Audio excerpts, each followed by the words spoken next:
بسم اللہ الرحمن الرحیم۔ السلام علیکم ورحمۃ اللہ وبرکاتہ۔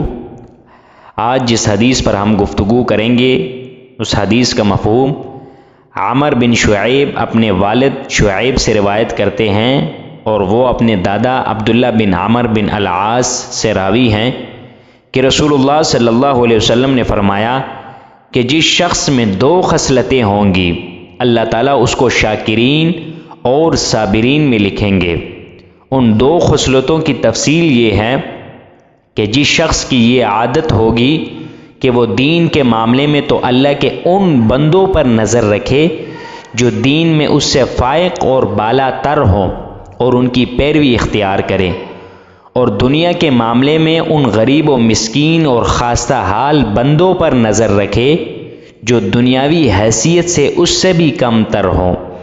اور اس پر اللہ کا شکر ادا کرے کہ اس نے محض اپنے فضل و کرم سے ان بندوں سے زیادہ دنیا کی نعمتیں اس کو دے رکھی ہیں، تو اللہ تعالیٰ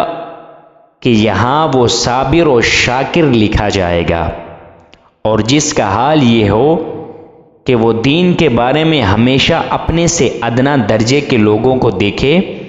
اور دنیا کے بارے میں اپنے سے بالا تر لوگوں پر نظر رکھے، اور جو دنیاوی نعمتیں اس کو نہیں ملی ہے ان کے نہ ملنے پر افسوس اور رنج کرے، تو اللہ تعالیٰ کے یہاں وہ شاکر و صابر نہیں لکھا جائے گا۔